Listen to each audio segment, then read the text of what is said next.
Welcome to this series of 12 lessons on Paul's letters to the Thessalonians.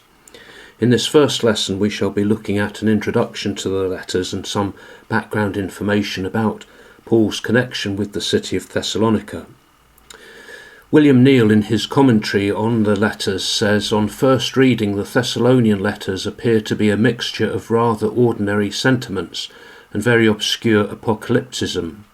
For the reader who is prepared to take pains to find out what lies behind both, there is, on the contrary, a rich reward of spiritual nourishment and a real word of God for our times." The two letters to the church in Thessalonica are perhaps amongst the earliest of Paul's letters. Only Galatians has any claim to be earlier. They are written to give encouragement to a new congregation that is suffering persecution and to impart further teaching on certain important matters, especially regarding last things. Although the importance of these letters is often overlooked in our studies, they do contain insights into the life of an early congregation of the Lord's people and into Paul's character and relationship with these people. Our aim in studying these letters is to gain a greater appreciation and understanding of their contents and to learn the lessons that can apply to us today. In 313 BC, the city of Thermae, which means hot springs, was rebuilt and renamed Thessalonica by Cassander, who was one of Alexander the Great's officers. He ruled Macedonia from 317 BC to 297 BC. And Cassander named the city of Thessalonica after his wife, who was the daughter of Philip II of Macedon and a half-sister of Alexander the Great. In 168 BC, the Romans took control of Macedonia, and in 146 BC, the Romans made Thessalonica the capital of the province of Macedonia. In 42 BC, it was given the status of a free city, which meant that it had a degree of self-government. It did not have Roman soldiers stationed in it, and it was governed by local magistrates called politarchs. These are mentioned in Acts chapter 17, verse 6 and verse 8. The city was a prosperous seaport with a natural harbour at the head of the Thermaic Gulf. It was located on the Egnatian Way, an important road that linked the Aegean and the Adriatic Seas. This was a major trade route running from east to west, linking Rome to the eastern part of her empire.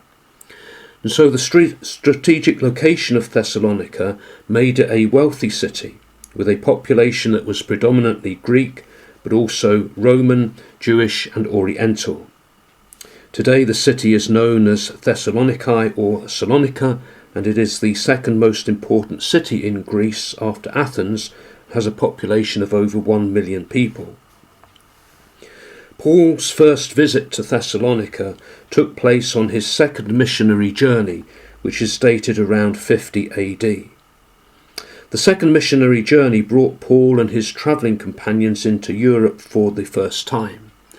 Acts chapter 16 verses 6 to 10 describes the circumstances that led to Paul, Silas and Timothy and Luke crossing the Aegean Sea in response to the vision of the man of Macedonia inviting Paul to come over to Macedonia and help us. And the first place of importance that Paul, Silas, Timothy and Luke came to was the city of Philippi, where Lydia became a Christian and a new congregation was established. However, Paul and Silas upset the owners of a slave girl with a spirit of divination which Paul cast out, and they ended up being publicly beaten and imprisoned despite them being Roman citizens and exempt from this type of treatment. Realising their mistake, the local magistrates apologised to them, released them and asked them to leave the city. We can read of this in Acts chapter 16 verses 38 to 39. It would appear that Luke remained behind in Philippi, but Paul, Silas and Timothy travelled from Philippi along the Egnatian Way until they arrived in Thessalonica, a distance of about 100 miles. Acts chapter 17 verses 1 to 10 records Paul's experiences in Thessalonica. There was a larger Jewish population in Thessalonica than in Philippi, evidenced by the presence of a synagogue, which had not been the case in Philippi. As was his custom, Paul first went to the synagogue, and there for 3 consecutive Sabbath days he used the scriptures to explain and to prove to the Jews that it was necessary for the Christ, or the Messiah, to suffer and rise from the dead. He argued that these prophecies concerning the Messiah had been fulfilled in Jesus. And he said, "This Jesus whom I proclaim to you is the Christ." Some of the Jews were convinced by Paul's message, along with many devout Greeks and a significant number of the leading women. However, others amongst the Jews were jealous and stirred up opposition to Paul. A riot broke out, and a mob attacked the house of Jason, where Paul had been staying. When Paul and his companions could not be found, Jason and some of the brethren were dragged before the city magistrates. Accusations were made against Paul and his companions that they were acting against the laws of Caesar and proclaiming Jesus as another king. These were serious charges.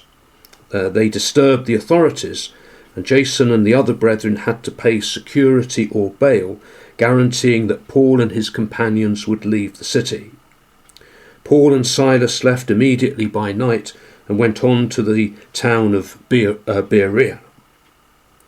We do not know exactly how long Paul stayed in Thessalonica beyond the 3 Sabbaths that were spent teaching in the synagogue. However brief it may have been, his visit resulted in the establishment of a new congregation, but his hasty departure from the city meant that he was unable to spend any time with the new converts there, teaching them further.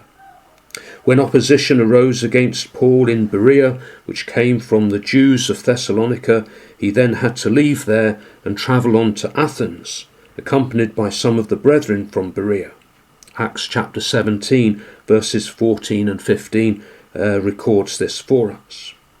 Whilst he was in Athens, Paul instructed Timothy, who seems now to have arrived in Athens, to return to Thessalonica to teach and to encourage the church there. 1 Thessalonians chapter 3, verses 1 to 3 relates to this. Paul then left Athens and he went on to the city of Corinth, as we learn from Acts chapter 18 and verse 1. Later, Silas and Timothy were both reunited with Paul in Corinth, and Timothy could then tell Paul news of the Thessalonians. 1 Thessalonians chapter 3, verses 6 to 8 records Timothy's report that he brought to Paul.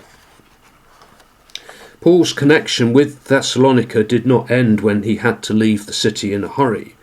On his 3rd missionary journey, which is dated around 56 AD, he passed through the region of Macedonia twice, as we learn from Acts chapter 20, verses 1 to 3. And Paul was accompanied on that journey by some brethren who were from Thessalonica. Their names are given to us as Aristarchus, Gaius and Secundus in Acts chapter 19 verse 29 and Acts chapter 20 and verse 4. And on his journey to Rome as a prisoner he was accompanied by Aristarchus of Thessalonica, as we see in Acts chapter 27 and verse 2.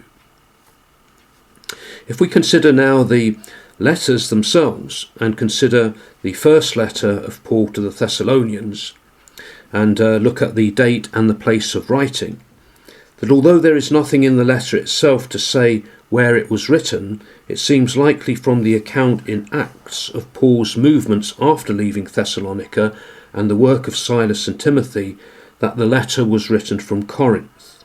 Silas and Timothy had rejoined Paul in Corinth, and Timothy had brought news of how things were going in the church in Thessalonica, and it is in response to this that Paul writes this letter. This would date the letter at around 51 AD. Paul's purpose in writing this letter is to give the young church in Thessalonica encouragement in their faith. Paul is concerned about these new Christians, as he was for all of the churches. They had received the gospel under difficult circumstances, and they were still facing opposition and experiencing suffering. So Paul writes to encourage them to keep going in their faith. In doing so, Paul reveals something of his own character and the love and the affection he felt for these Christians. We can see this in 1 Thessalonians chapter 2, particularly verses 7 and 8, and verses 11 and 12. And Paul also has to write to defend his integrity and his motives, which some were questioning, in 1 Thessalonians chapter 2, verses 3 to 6. The letter also contains a call for them to live holy lives in chapter 4, verses 3 to 7. The main teaching purpose of the letter seems to be to instruct them on the state of those Christians who have already died, and to teach them about the return of the Lord. In 1 Thessalonians chapter 4, from verse 13 onwards, and in chapter 5 as well. Both 1st and 2nd Thessalonians are important sources of teaching about last things, or eschatology. The letter gives us a glimpse of life in a newly established congregation in the middle of the 1st century, recording its struggles and its temptations.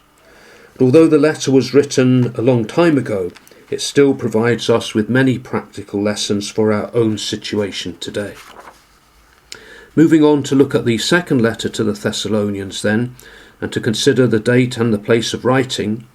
As we mentioned, Paul wrote the first letter to the Thessalonians from Corinth in about 51 AD, and we do not know how much time elapsed between the writing of the first and the second letter.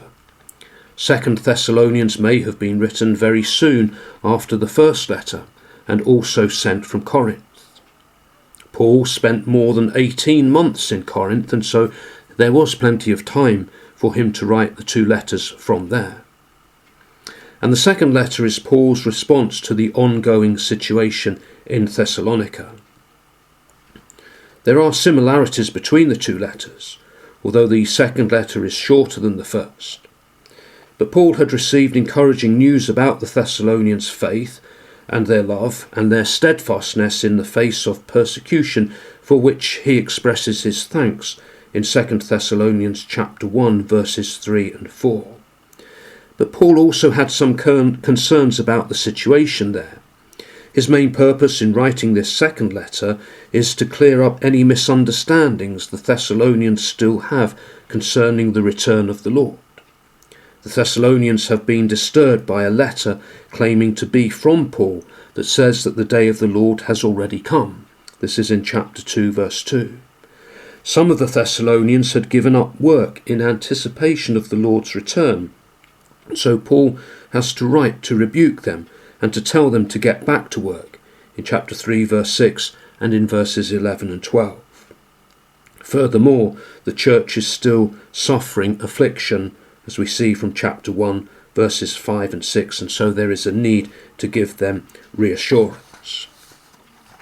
This then concludes our introduction to the letters of Paul to the Thessalonians, and in our second lesson we shall begin to look into the text of the first letter itself.